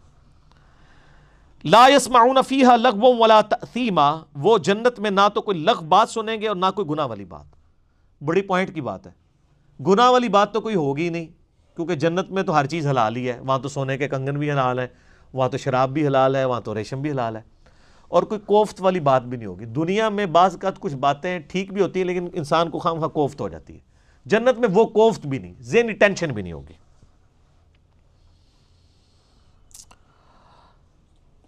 الا قیلا سلاما سلاما، ہاں ہر طرف سے سلام کی ندا آ رہی ہوگی. جب بھی کوئی جنتی دوسرے کو ملے گا کہے گا السلام علیکم، سلامتی بھیج. یہ یعنی جنتیوں کا تکیہ کلام ہوگا. تو یہ دنیا میں بھی اہل جنت کا تکیہ کلام ہونا چاہیے کہ جب بھی کسی کو ملے. میرا مسئلہ نمبر 160 اسی کے اوپر ریکارڈڈ موجود ہے کہ آپ نے سلام سے پہلے گفتگو کا آغاز نہیں کرنا. مجلس میں بھی آئے ہیں باہر سے السلام علیکم کہیں، اور باقی اس کے کافی آداب ہیں، وہ الگ سے آپ لیکچر دیکھ لیں. مسئلہ 160 160 نمبر. وَأَصْحَابُ الْيَمِينَ. اب آ جائیں جی جناب عام جو جنتی ہیں. ہمیں تو یہ بھی مل جائے تو بہت ہے، ویسے کوشش تو اوپر درجے کی کرنی چاہیے. عام جنتی بھی ما اصحاب الیمین، کیا کہنے ہیں ان جنتیوں کے بھی؟ فی صدر مخدود، وہ ایسے بیریوں کے پاس ہوں گے جو بے خار ہوں گی، یعنی ایسی بیریوں کے درخت ان کو ملیں گے جن بیروں، اب یہ دنیا والے بیر نہ آپ سمجھیے گا، وہ تو جنت کے بیر ہیں جن میں کوئی کانٹے نہیں ہوں گے. وَطَلْحٍ مَنْضُودٍ، اور کیلوں کے گچھے. وَظِلٍّ مَمْدُودٍ، اور لمبے لمبے سایوں والے درخت. وہ میں نے بتایا بخاری میں حدیث ہے کہ جنت میں ایک درخت کا سایہ بھی اتنا ہے کہ 100 سال تک گھوڑ سوار گھوڑا دوڑاتا رہے سائے سے باہر نہیں نکل سکتا. یہ آپ ساری ڈیٹیلز مشکات المصابیح کی 3 جلد میں جنت والے چیپٹر میں پڑھ لیں. اور اگر کسی کے پاس صحیح مسلم ہے نا تو مسلم شریف میں جو جنت کا چیپٹر ہے وہ اور کسی حدیث کی کتاب میں نہیں ہے. جنت اور اس کی نعمتوں کا بیان آخری جلد کے اندر. وَمَاءٍ مَسْکوب، اور پانی کی آبشار ہوں گے. وَفَاکِہَةٍ کَثِیرَةٍ، اور پھلوں کی بہتات ہوگی. لَا مَقْطُوعَةٍ وَلَا مَمْنُوعَةٍ، وہ پھل نہ تو ختم ہوں گے اور نہ ہی وہاں پہ ان کو کھانے سے روکا جائے گا کہ سارے اے رہن دو یہ والے کچے نے، نہیں، اسی ٹائم پک جائیں گے اور کوئی ممانعت نہیں، جو مرضی کھائیں جتنا مرضی کھائیں. وَفُرُشٍ مَرْفُوعَةٍ، اور وہ بھی ہوں گے اونچے اونچے بستروں پر، پلنگوں پر. اِنَّا أَنشَأْنَاهُنَّ إِنشَاءً، ہم نے پیدا کیا ہے ان کے لیے ایسی بیویاں جن کو ہم نے حیرت انگیز طور پر جوان کیا ہے. فَجَعَلْنَاهُنَّ أَبْكَارًا، اور ان کو کنواریاں بنایا ہے. وہ کنواری عورتیں صرف انہی مردوں کے لیے ہوں گی جو جنتی ہوں گے. عُرُبًا أَتْرَابًا، اور وہ پیار کرنے والی ہوں گی اور ان کی ہم عمر ہوں گی. یعنی یہ نہیں ہے کہ وہ کموڈٹی ہوگی، نہ سر. آپ جنت کی حور میں جو اٹریکشن فیل کر رہے ہیں اس سے زیادہ اس حور کو آپ کے اندر اٹریکشن ہوگی. کوئی زبردستی والا معاملہ نہیں ہوگا. وہ جنتی حور آپ میں بھی اس سے زیادہ اٹریکشن فیل کر رہی ہوگی جتنی آپ اس کے اندر. تو وہ اپنے شوہر سے پیار کرنے والی ہوں گی. لِأَصْحَابِ الْيَمِينَ، یہ ہوگی دانے ہاتھ والوں کے لیے، اہل جنت کے لیے. ثُلَّةٌ مِّنَ الْأَوَّلِينَ وَثُلَّةٌ مِّنَ الْآخِرِينَ، اور یہ والے جنتی تو بہت سے ہوں گے جو گزر چکے ان میں سے بھی، اور آنے والے جو قیامت تک لوگ ہیں ان میں بھی بہت سے لوگ ہوں گے جو اہل جنت. وہ تو سر بخاری مسلم میں آتا ہے کہ جنتیوں کا نصف میری امت سے ہے، آپ سے نے فرمایا. اور ابن ماجہ کی حدیث ہے، ترمذی میں بھی، کہ جنت کی 120 میں سے 80 صفیں میری امت کی ہیں. سب سے زیادہ یہ امت جنت میں جائے گی، اور اس قرآن کے معجزے کی وجہ سے. وہ بخاری مسلم میں حدیث ہے، اللہ تعالیٰ نے ہر نبی کو کوئی نہ کوئی یعنی معجزہ دیا تھا، اور اس معجزے کی وجہ سے لوگ اس پر ایمان لاتے تھے. اور مجھے اللہ نے وحی کا معجزہ دیا ہے. میں امید کرتا ہوں قیامت والے دن سب سے زیادہ فالوور میرے ہوں گے، کیونکہ میرا معجزہ سب سے بڑا ہے، قرآن، وحی کا معجزہ. اللہ اکبر. وَأَصْحَابُ الشِّمَالِ مَا أَصْحَابُ الشِّمَالِ. اب آ جائیں جناب تیسرے نمبر پہ دوزخیوں کا ذکر، اور دوزخ والے اور کیا حال ہوگا ان دوزخیوں کا. فی سموم و حمیم، وہ بد نصیب جھلستی ہوئی لو اور کھولتے ہوئے پانی میں ہوں گے. اللہم اجرنا من النار، اللہم اجرنا من النار، اللہم اجرنا من النار. اللہم من احییتہ منا فاحیہ علی الاسلام، ومن توفیتہ منا فتوفہ علی الایمان، آمین. وظل من یحموم، اور ان پہ بھی سایہ ہوگا لیکن سیاہ دھوئیں کا. لا بارد ولا کریم، اور وہ دھواں ایسا ہوگا کہ نہ تو ٹھنڈا ہوگا اور نہ ہی ان کو آرام پہنچائے گا. انہم کانوا قبل ذلک مترفین، یہ لوگ وہ تھے جو دنیا میں تو بڑے خوشحال تھے. وَكَانُوا يُصِرُّونَ عَلَى الْحِنثِ الْعَظِيمِ، اور بڑے بڑے گناہ پر اصرار کیا کرتے تھے. بڑی ڈٹائی کے ساتھ انہوں نے اپنی مرضی کی زندگی گزاری. میں اکثر ایک جملہ بولتا ہوں نا، جو دنیا اپنی مرضی کی گزارے گا، آخرت اللہ کی مرضی کی گزارے گا، اور جو دنیا اللہ کی مرضی کی گزارے گا، وہ آخرت اپنی مرضی کی گزارے گا. اس میں میرا مسئلہ نمبر 120 دیکھ لیں، اہل ایمان کی 12 صفات، جنت کے حوالے سے، دوزخ کے حوالے سے، اور ایک اہل ایمان کے اندر کون سی کوالٹیز ہونی چاہیے اہل ایمان کے اندر کہ وہ جنت میں پہنچنے میں کامیاب ہو جائیں. آج میں اس ڈیٹیل میں نہیں جاؤں گا تاکہ یہ صورت میں مکمل کرنے میں کامیاب ہو جاؤں. وَكَانُوا يَقُولُونَ أَإِذَا مِتْنَا وَكُنَّا تُرَابًا وَعِظَامًا أَإِنَّا لَمَبْعُوثُونَ، اور ان کا یہ حال تھا کہ یہ کہا کرتے تھے جب ہم مر کے مٹی ہو جائیں گے، ہڈیاں بن جائیں گے، کیا دوبارہ سے زندہ ہوں گے. ایک تو ہے نا صراحتاً آخرت کا انکار کرنا، ایک یہ ہے کہ اعمال سے ایسے لگ رہا ہو، جس طرح ہمارے اکثر مسلمان ایسے ہی اعمال کر رہے ہیں کہ گویا انہوں نے مرنا نہیں. اس لیے جب کسی کو آر دلانی ہوتی ہے کہتے ہیں یار تو مرنا نہیں، تو قبر نہیں جانا، تو عمل تو اس طرح ہی کر رہا ہے کہ تجھے مر کے اللہ کے پاس پیش نہیں ہونا. تو چاہے کوئی آخرت کو مانتا ہو یا نہ مانتا ہو، اگر وہ کرتوت ایسے کر رہا ہے نا کہ گویا کہ وہ آخرت کو نہیں مان رہا، وہ اس میں شامل ہے. یہ نہ سمجھیے گا کہ یہ ہندو سکھ عیسائیوں کے بارے میں.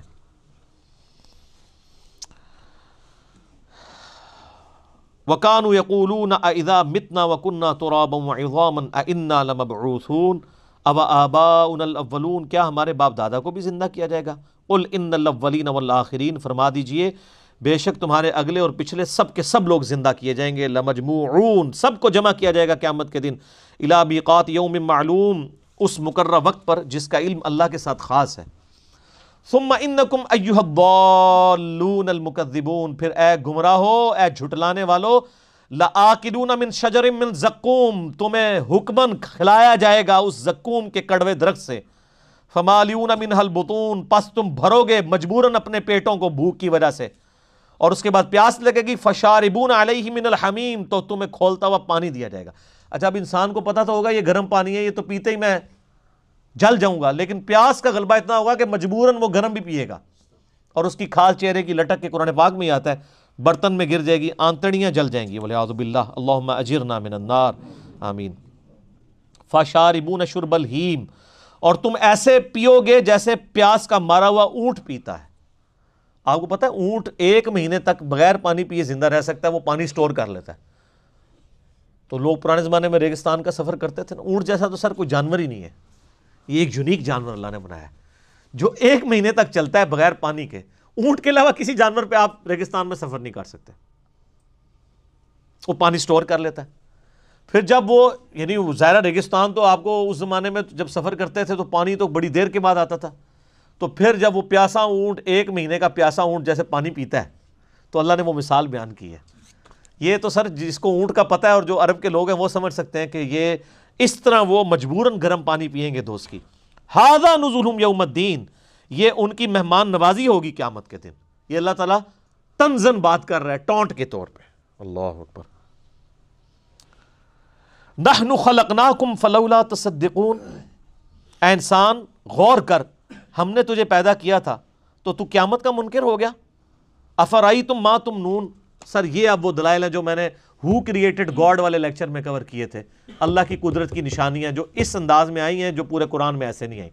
اللہ تعالیٰ اپنی ایگزسٹنس کے اوپر دلائل دے رہا ہے کہ اے انسان، میں نے تجھے پیدا کیا، تو اپنی مرضی سے تو پیدا نہیں ہوا تھا، تو نے قیامت کے دن کا ہی منکر ہو گیا کہ میں جس نے تجھے پہلی دفعہ پیدا کیا کہ میں تجھے دوبارہ نہیں زندہ کر سکوں گا؟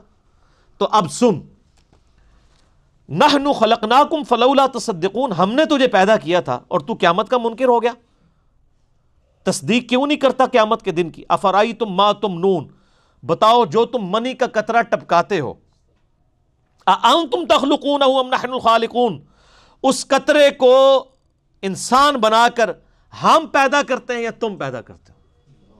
کسی باپ کو تو پتہ نہیں ہوتا۔ بل انت یا رب،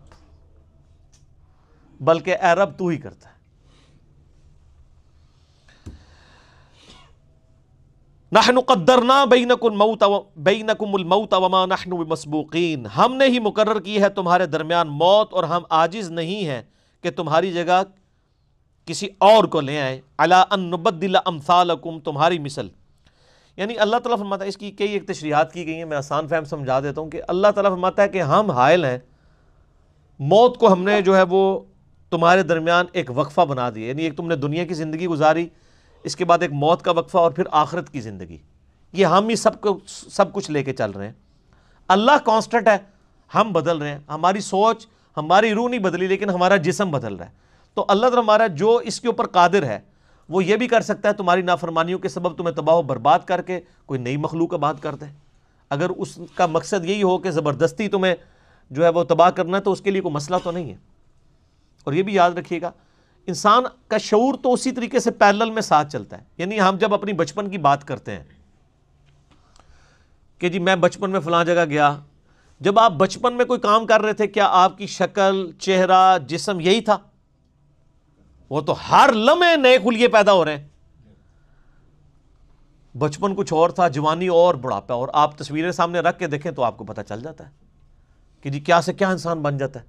دنیا میں بھی آپ کا جسم بدلتا رہتا ہے لیکن شعور تو کانسٹنٹ ہی رہتا ہے نا۔ اس طرح مرنے کے بعد ہمیں نیا جسم دیا جائے گا، شعور یہی چل رہا ہوگا، اس سے کوئی فرق نہیں پڑتا۔ جنت میں ایک اور جسم دیا جائے گا لیکن وہ ہم ہی ہوں گے۔ اور اب اس دنیا کی زندگی گزارنے کے بعد، موت کے بعد جو آخرت کی جتنی زندگی ہے نا، وہ سب کی سب ہمیں اسی طریقے سے یاد رہے گی۔ جو میں نے پچھلی دفعہ بتایا کہ اصحاب الاعراف کا میں نے ذکر کیا تھا کہ دنیا میں سب لوگ جان رہے، جس طرح ابھی اگر میں کہوں کہ میری شیر خارگی کی عمر جب میں 1 سال کا تھا تو اس وقت میں کیا کرتا تھا مجھے نہیں یاد، لیکن جیسے میں شعور کی عمر کو پہنچا، یعنی میٹرک کی عمر کو، تو اس وقت کے واقعات مجھے یاد ہیں۔ پھر اب یہ یعنی 40+ ایج ہوئی، اب کے واقعات یاد ہیں۔ تو مرنے کے بعد بھی انسان کو یہ والی زندگی یاد رہے گی۔ ابھی تو ہمیں اپنے بچپن کی زندگی یاد نہیں، اب شعور ہمارا سٹارٹ ہو چکا ہے۔ تو یہ موت ایک وقفہ ہے، اس کے بعد نیا شعور شروع ہو جائے گا۔ الا ان نبدل امثالکم وننشئکم فیما لا تعلمون، اگر ہم چاہیں تو تمہیں تباہ و برباد کر دیں اور تم کو کسی ایسی صورت میں پیدا کر دیں جس کو تم نہیں جانتے ہو، یعنی کتا بنا سکتے ہیں تمہیں، خنزیر بنا سکتے ہیں، اللہ تعالیٰ تو کچھ بھی کرنے پہ قادر ہے۔ وَلَقَدْ عَلِمْتُمُ النَّشْأَةَ الْأُولَىٰ فَلَوْلَا تَذَكَّرُونَ، تمہیں اچھی طرح علم ہے اپنی پہلی پیدائش کا، تو تم غور و فکر کیوں نہیں کرتے ہو، نصیحت کیوں نہیں حاصل کرتے؟ جس رب نے تمہیں ایک بے قدر منی کے قطرے سے اتنا بڑا انسان بنا دیا، وہ تمہیں گلے سڑے ہوئے اس راکھ میں سے دوبارہ زندہ کر کے مکمل انسان نہیں بنا سکتا؟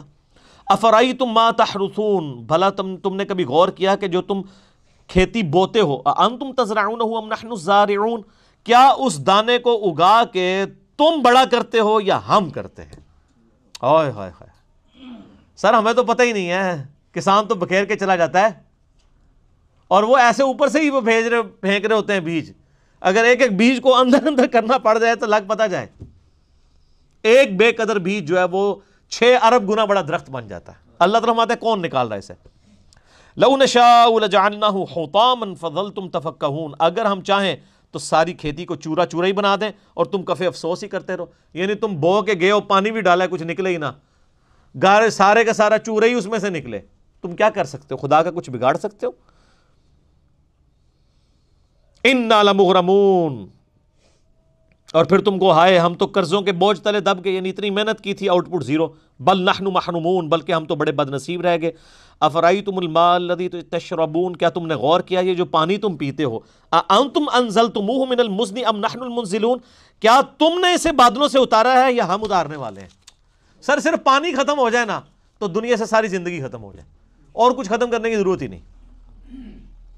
لو نشاء جعلناہ اجاجا، اگر ہم چاہیں تو پانی کو ختم کرنا تو دور کی بات ہے نا، اگر چھوٹا سا کام کر دیں کہ اس پانی کو ہم کھاری بنا دیں، سخت کڑوا نمکین، تو پھر بھی تمہارے قابل تو نہیں رہے گا۔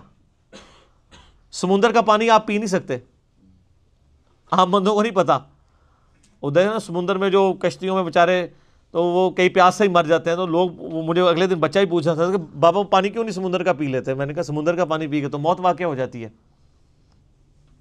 کیونکہ وہ تو نمکین ہوتا ہے، وہ تو کاٹ دیتا ہے ہر چیز کو، پینے والا پانی تو نہیں ہوتا، الا یہ کہ اس کو ٹریٹمنٹ پلانٹ سے گزارا جائے۔ تو اللہ تعالیٰ فرماتا ہے کہ اگر ہم اس کو نمکین بنا دیں تو وہ تمہارا پانی بھی کام کا نہ رہے۔ فلولا تشکرون، تو تم شکر کیوں نہیں ادا کرتے؟ افرأیتم النار التی تورون، کیا تم نے غور کیا جو آگ تم سلگھاتے ہو، انتم انشأتم شجرتها ام نحن المنشئون، کیا اس کے درخت کو تم نے پیدا کیا ہے یا ہم اسے پیدا کرنے والے ہیں؟ سر اس درخت کے اندر جو اللہ نے آگ رکھ دی ہے، ایک تو خاص عرب کے علاقے میں درخت پایا جاتا ہے نا جس کے پتوں کو رگڑیں تو اس میں سے آگ نکلتی ہے، ہر درخت کے اندر پوٹینشلی آگ موجود ہے۔ آپ دیکھیں جو آئنسٹائن کی ایکویشن ہے E=mc²، کہ انرجی اور ماس ایک دوسرے میں کنورٹ ہو سکتے ہیں۔ ابھی تک سائنس صرف یا ہم فزیکل فینومینا سے میس کو انرجی میں کنورٹ کر سکیں، انرجی کبھی میس میں نہیں کنورٹ ہوئی۔ ایسا کبھی نہیں ہوا کہ آپ لکڑی جلائیں اور اس میں سے آگ نکلے، وہ ہیٹ، اس آگ سے دوبارہ لکڑی بنی ہے کبھی؟ لیکن سائنس کہتی ہے یہ پاسبل ہے، یہ ریورسیبل ہے، اور اللہ تعالیٰ نے پاسبل کیا ہوا۔ سر روزانہ جو ہے وہ جناب ملینز آف ٹن لکڑی بن رہی ہے سورج کی روشنی سے، دیکھیں نا، اس روشنی سے ہی پتے جو ہیں وہ اپنی خوراک تیار کرتے ہیں، اور ایک بیج بوتے ہیں اور اتنی بڑی لکڑی بن جاتی ہے۔ تو اللہ تمہارا یہ لکڑی تم نے پیدا کی ہے ہم نے؟ اس پہ آپ مسئلہ 83B میرا دیکھیں، اس میں میں نے بڑی ڈیٹیل سے اس کو انہی آیات کو کور کیا تھا، آج میں صرف سرسری کور کر رہا ہوں۔ نحن جعلناها تذکرۃ ومتاعا للمقوین، ہم نے بنا دیا ہے اس کو نصیحت اور فائدہ مند مسافروں کے لیے، یعنی ان درختوں کے اندر یہ نصیحت ہے کہ یہ کسی کے بنانے سے بنے ہیں، مسافروں کے لیے فائدہ مند ہے کہ وہ اس کی چھاؤں کے اندر بیٹھتے ہیں، اور ظاہر ہے کہ اگر یہ آگ دنیا سے ختم ہو جائے تو آپ کوئی چیز پکا کے کھا نہیں سکتے۔ اللہ تعالیٰ نے کتنی بڑی نعمت رکھی ہے، آگ زحمت بھی ہے اور نعمت بھی ہے۔ فسبح بسم ربک العظیم، سبحان ربی العظیم، سبحان ربی العظیم، اے نبی تسبیح کیجئے اپنے رب کے عظیم نام کی جس نے اتنی بڑی بڑی نعمتیں پیدا کی ہیں۔ فلا اقسم بمواقع النجوم، مجھے قسم ہے ان جگہوں کی جہاں پر ستارے ڈوبتے ہیں، بلیک ہولز، یہ آج سائنس بتا رہی ہے سر، اور اللہ نے اس کا اشارہ بھی اس میں دے دیا، وَإِنَّهُ لَقَسَمٌ لَوْ تَعْلَمُونَ عَظِيمٌ، اور اگر تم سمجھ سکو تو ہم نے بہت بڑی قسم یاد کی ہے۔ ظاہر ہے وہ تو نہیں سمجھ سکتے تھے، بلیک ہولز تو اب آ کے دریافت ہوئے ہیں نا، جن میں پوری پوری گلیکسیز غائب ہو جاتی ہیں، تو اللہ ہمارا ہے کہ وہ جہاں ستارے غائب ہو جاتے ہیں ان بلیک ہولز کی قسم مراد یہ ان کے کریٹر کی قسم، پیدا کرنے والے کی۔ اِنَّهُ لَقُرْآنٌ کریم، بے شک یہ قرآن بڑی عزت والی کتاب ہے، فی کتاب مکنون، جو اس لوح محفوظ میں ہے، لا یمسہ الا المطہرون، اس لوح محفوظ میں اس قرآن کو نہیں چھو سکتے مگر پاکیزہ فرشتے۔ یعنی کافر کہتے تھے یہ جنات کا اثر ہے نبی علیہ السلام پہ، یہ جو قرآن نازل ہوا ہے یہ جنات نے اتارا، اللہ تعالیٰ فرماتا ہے وہاں تو پاکیزہ فرشتے جاتے ہیں۔ اسی کی وہ غلط ٹرانسلیشن کی ہوئی ہے نا جی، بغیر وضو کے قرآن کو نہ چھوئیں، وہ اسی آیت کا ترجمہ ہے، لا یمسہ الا المطہرون۔ اس پہ میرے یوٹیوب پہ ایک کلپ بھی ہے، کیا بغیر وضو کا شخص قرآن پڑھ سکتا ہے، اور ایک ہے کیا نان مسلم کو قرآن دے سکتے ہیں، اس میں نے ٹیکنیکل بحث سے کی، آج میں سکپ کر رہا ہوں۔ تنزیل من رب العالمین، یہ اتارا گیا ہے اس رب العالمین کی طرف سے جو سارے جہانوں کا پالنے والا ہے۔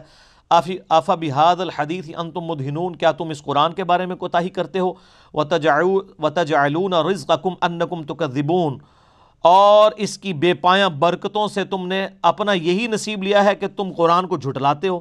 ہونا تو چاہیے تھا یہ اللہ کی اتنی قدرت کی نشانیوں کا ذکر ہے، تم خدا کے ساتھ اپنا تعلق مضبوط کرتے، چاہے جائے کہ تم خدا کو جھٹلا رہے ہو۔ فلولا اذا بلغت الحلقوم، اللہ اکبر، پس تم کیوں لوٹا نہیں دیتے جب روح حلق تک پہنچ جاتی ہے، وَأَنْتُمْ حِينَئِذٍ تَنظُرُونَ، اور تم اس وقت دیکھ رہے ہوتے ہو۔ اللہ تعالیٰ ماتا ہے جب ایک بندہ نزع کے عالم میں ہوتا ہے تو اگر تمہارے اندر کوئی طاقت ہے تو روح دوبارہ ڈال دو نا اس میں۔ ہائے ہائے ہائے، تو اسی پاویں کہندے رہو شیخ عبد القادر جیلانی نے انج کر کے روح کڈی پھر پا چھڑی مردہ زندہ کر لیا۔ او کہانی ہے بھائی، شیخ عبد القادر جیلانی اپنی نہیں روح روک سکتے تھے، اور کسی دی کے روکن گے؟ اللہ فرماتا ہے جب تم نزع کے عالم میں ایک مردے کے پاس بیٹھے ہوتے ہو اور اس کی روح نکل رہی ہوتی ہے تو کیوں نہیں ڈال دیتے دوبارہ؟ اب جس نے قرآن نہیں پڑھا گا اس کو تو وہ کہانیاں بڑی اچھی لگیں گی، سبحان اللہ ہی کہے گا نا۔ ہم سنیں گے تو ہم کہیں گے لعنت اللہ علی الکاذبین، جھوٹوں پہ اللہ کی لعنت۔ کیوں نہیں لٹا دیتے جب روح حلق تک پہنچ جاتی ہے، وَأَنْتُمْ حِينَئِذٍ تَنظُرُونَ، اور تم اس وقت بیٹھے دیکھ رہے ہوتے ہو، وَنَحْنُ أَقْرَبُ إِلَيْهِ مِنْكُمْ وَلَٰكِن لَا تُبْصِرُونَ، اور ہم اس مرنے والے شخص کے تم سے بھی زیادہ قریب ہوتے ہیں لیکن تمہیں نظر نہیں آتے۔ ہائے ہائے ہائے ہائے، ہم اس وقت تم سے بھی زیادہ اس کے قریب ہوتے ہیں۔ نحن اقرب الیہ من حبل الورید، اللہ ہماری رگ جان سے بھی زیادہ ہمارے قریب ہے۔ اور ظاہر ہے موت کے وقت تو واقعی سب کچھ نظر آ جاتا ہے نا انسان کو۔ جو اہل جنت ہیں ان کو جنتی فرشتے نظر آتے ہیں۔ وہ آپ میرا عذاب قبر والا مسئلہ 117A اور B دیکھیں، اس کا جو B پورشن میں نے 17 حدیث کہ ایک نیک بندے کی روح جب نکلتی ہے کس طرح فرشتے آ کے اس کو پروٹوکول دیتے ہیں، اس کو تو وہیں پتہ چل جاتا ہے سر۔ اور جو اہل جہنم میں سے اس کے ساتھ اس وقت کیا ہوتا ہے، تو واقعی اس کو جب فرشتے نظر آتے ہیں تو گویا وہ اپنے خدا کو دیکھ لیتا ہے، اس کی قدرتیں جو چھپی ہوئی تھی اس کے اوپر عیاں ہو جاتی ہیں۔ اللہ فرماتا ہے ہم تمہارے بھی زیادہ مردے کے قریب ہوتے ہیں اس مرنے والے کے۔ فلولا ان کنتم غیر مدینین، پس اگر تم کسی کے پابند حکم نہیں ہو، ترجعونہا ان کنتم صادقین، تو تم مرنے والے کی روح کیوں نہیں لوٹا دیتے اگر تم سچے ہو؟ اگر تم سمجھتے ہو تم ہی عالی نال ہو اور تم اتنے متکبر ہو تو اس مرنے والے کی، یعنی یہ سب سے بڑی مصیبت ہے۔ میرا یوٹیوب پہ ایک کلپ ہے وہ آپ ضرور دیکھیں، اللہ انسان کی ضرورت کیوں ہے، اس میں میں نے یہ چیز ڈسکس کی ہے کہ اگر انسان کو موت نہ آئے، سب سے بڑی چیز، پھر خدا انسان کی ضرورت نہیں رہتا۔ اور اگر انسان کو کوئی پریشانی نہ آئے، خدا انسان کی ضرورت نہیں رہتا۔ یہ دو چیزیں اگر آپ کو عطا کر دی جائیں، اور پریشانی میں آپ تیسری چیز کر لیں بڑھاپا یا یہ تنگ دستی سب کچھ، اگر آپ ہمیشہ خوشحال رہیں اور ہمیشہ زندہ رہیں تو سر خدا کی آپ کو ضرورت ہی نہیں ہے۔ تو اللہ تعالیٰ نے موت ہی ایک تلوار لٹکائی ہے۔ اللہ تو ہمارے زندہ کر کے بتاؤ نا، اب یہ مر کے تو ہمارے پاس آیا تو ہمیں اس کے ساتھ جو کریں گے وہ کریں گے۔ فَأَمَّا إِن كَانَ مِنَ الْمُقَرَّبِينَ، اب وہ مرنے والا اگر تو ہوا اللہ کے نیک بندوں میں، فَرَوْحٌ وَرَيْحَانٌ وَجَنَّتُ نَعِيمٌ، تو اس کے لیے تو پھر خوشبودار غذائیں اور سرور والی جنت ہوگی۔ وَأَمَّا إِن كَانَ مِنْ أَصْحَابِ الْيَمِينَ، اور اگر مرنے والا ہوا اصحاب یمین میں سے، یعنی جو دائیں ہاتھ والے ہیں، نیکوکار ہیں، فَسَلَامٌ لَكَ مِنْ أَصْحَابِ الْيَمِينَ، تو اے نبی آپ پر سلام ہو ان جنتیوں کا۔ یہ اللہ تعالیٰ نے اپنے نبی علیہ السلام کو ایک پروٹوکول دیا ہے اس آیت کے اندر کہ اہل جنت کا سلام ہو اے نبی صلی اللہ علیہ وسلم آپ کے اوپر، یعنی آپ ظاہر جنت کے دولہا ہیں نا جی۔ وَأَمَّا إِن كَانَ مِنَ الْمُكَذِّبِينَ، اور اگر وہ مرنے والا ہوا گناہگار، گمراہ، جھٹلانے والا، المکذبین الضالین، رائے حق سے بھٹکنے والا، فَنُزُلٌ مِّنْ حَمِيمٍ، تو اس کی پھر مہمان نوازی ہوگی کھولتے ہوئے پانی سے، وَتَصْلِيَةُ جَحِيمٍ، اور داخل ہونا پڑے گا اسے بھڑکتی ہوئی دوزخ کی آگ میں۔ إِنَّ هَذَا لَهُوَ حَقُّ الْيَقِينِ، بے شک جو ہم تم سے بیان کر رہے ہیں یہ حق ہے، یقیناً ایسا ہی ہوگا۔ سر یہ ہے بات، آخرت کے اوپر یقین کرنا ضروری ہے اپنا قبلہ درست کرنے کے لیے۔ اسی لیے دیکھیں قرآن کے سٹارٹ میں آیا ہے اللہ پر ایمان، لیکن آخرت کا جب ذکر ہے وَبِالْآخِرَةِ هُمْ يُوقِنُونَ، آخرت پہ یقین ہوگا تو انسان کا قبلہ درست ہوگا۔ تو اللہ تمہارا یہ کوئی سٹوری بک نہیں ہے جو میں پڑھ رہا ہوں، یہ آپ کو قیامت کے دن کی ویڈیو پہلے ہی چلا کے بتا رہا ہوں۔ فَسَبِّحْ بِاسْمِ رَبِّكَ الْعَظِيمِ، تو اے نبی علیہ السلام پاکی بیان کیجئے اپنے رب کے نام کی جو بڑی عظمت والا ہے۔ الحمدللہ ہماری سورۃ الواقعہ بھی مکمل ہوئی، انشاءاللہ اگلی دفعہ سورۃ الحدیث سے شروع کریں گے۔ اللہ تعالیٰ سے دعا ہے جو حق بات میں نے کہی اللہ تعالیٰ ہمارے دلوں میں راسخ فرمائے، اگر جذبات میں میرے منہ سے کوئی غلط بات نکل گئی اللہ تعالیٰ ہمارے دلوں سے معاف کر دے، ہمیں کتاب و سنت کی تعلیمات پر عمل کر کے دوسرے بھائیوں تک پہنچانے کی توفیق عطا فرمائے۔ اللہم صلی علی محمد وعلی آل محمد كما صليت على إبراهيم وعلى آل إبراهيم إنك حميد مجيد. اللهم بارك على محمد وعلى آل محمد كما باركت على إبراهيم وعلى آل إبراهيم إنك حميد مجيد. سبحانك اللهم وبحمدك أشهد أن لا إله إلا أنت أستغفرك وأتوب إليك وما علينا إلا البلاغ المبين. جزاكم الله خيرا.